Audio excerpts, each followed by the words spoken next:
So with the recent Assassin's Creed movie coming out, I thought why not take a look at the 5 deadliest assassins that lived in history. But unfortunately, if you do a quick Google search, you're only going to find results in like the last century or so. And all of those assassins, well, they all use guns. And guns, in my opinion, are kind of too easy. So I thought, why not, if we're still talking about Assassin's Creed, why not take a look at the 5 deadliest assassins that did not use guns? Because not using a gun makes it that much harder. So with that being said, welcome to Vlogs of Knowledge.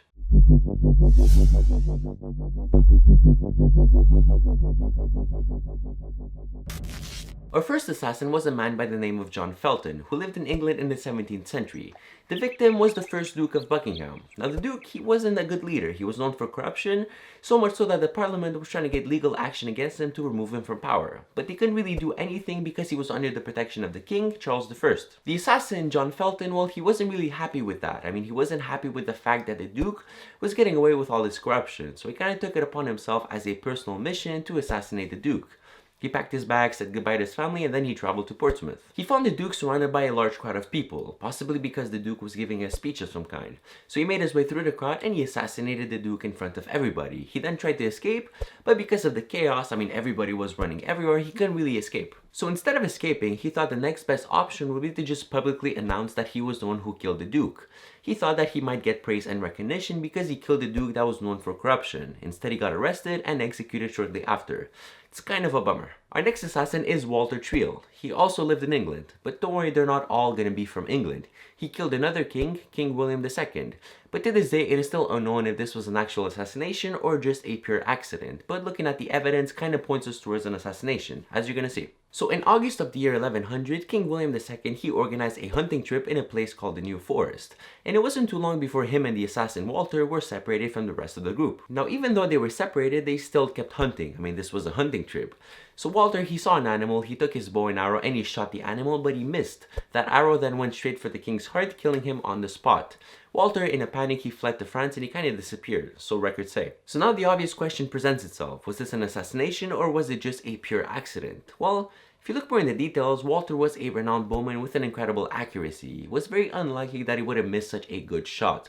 Plus the arrow, it kind of went straight for the king's heart, killing him instantly. So it kind of says that he wanted the arrow to go there, which points us more towards the assassination rather than a pure accident. Next on our list is not one assassin but two assassins, a duo in ancient Greece. In the year 550 BC, there was a tyrant ruling Greece. Now a tyrant, for those who don't know, is a person who has absolute power over everybody in the society. And of course, when you give one man absolute power, you're bound to get corruption, and that's never a good idea. Now the tyrant, obviously he was corrupt, he was selfish, and only was thinking of himself, only having his best interests in mind. And honestly, that probably would have been fine for him if he hadn't done this one mistake of publicly shaming this one woman. That woman happened to be the assassin's sister. So our assassin, Harmodius, well, he didn't like the fact that his sister was publicly shamed. I mean, this brought shame to his whole family. So again, he took it upon himself as a mission to kill the tyrant. But I mean, this was a tyrant. It's kind of hard to kill the leader of a society. You have to get a little more creative. Now luckily for him, in Athens at the time, there were these games going on. Kind of like an Olympic Games, but a very early version of them. And in the opening ceremony, you usually bring a traditional flower, which is good because you can hide a dagger in those flowers. Now him and his partner, after having hid the dagger in these flowers, they took the flowers to the opening ceremony, and when they got close enough to the tyrant, they stabbed him, killing him on the spot. The assassin, Harmodius, was quickly killed by one of the bodyguards protecting the tyrant, and his assistant, he was arrested shortly after too. But this was a very creative assassination, perhaps the most creative so far on our list. Our next assassin is a man by the name of Giacomo, and he is perhaps our youngest assassin. He was born in 1567 and lived only to the age of 22 years old. He is known for having killed France's king, Henry III. Clément, he went to the king's quarters disguised as a priest, under the pretext that he had some very important information to share with the king.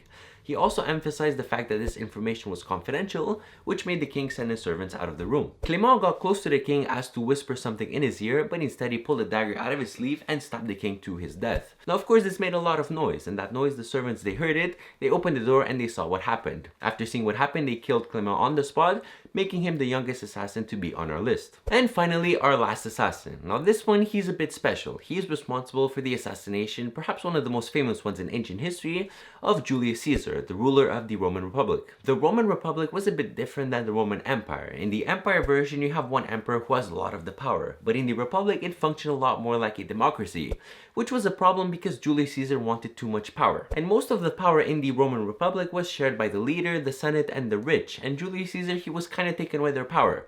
So when you take away the power from the Senate, well, you're bound to make a few enemies. It wasn't too long before the Senate came up with a plan to have Julius Caesar assassinated. So they went and they hired a guy called Marcus Brutus to lead the assassination. So in March of the year 44 BC, Marcus, along with a few other men, they went and they successfully killed Julius Caesar, in perhaps the most famous assassinations in ancient history. So there you have it, a top 5 list of the deadliest assassins that did not use guns. And let's face it, like I mentioned in the introduction, if they were to use a gun, it would have been too easy. I mean, all you really have to do is show up somewhere, point the gun, and shoot.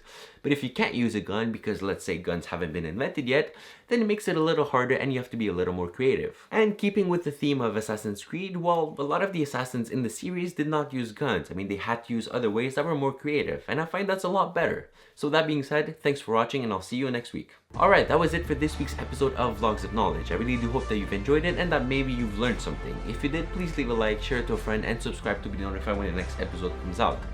Remember that these episodes come out every single Monday, and if you've missed the previous one, there's a link on your screen. If not, there's a link in the description. Make sure to check it out, it's very interesting. As always, I'm your host, Darius Cost, and you can follow me on Facebook, Instagram, Twitter. I'm very active. It's been an absolute pleasure, and I will see you in the next one.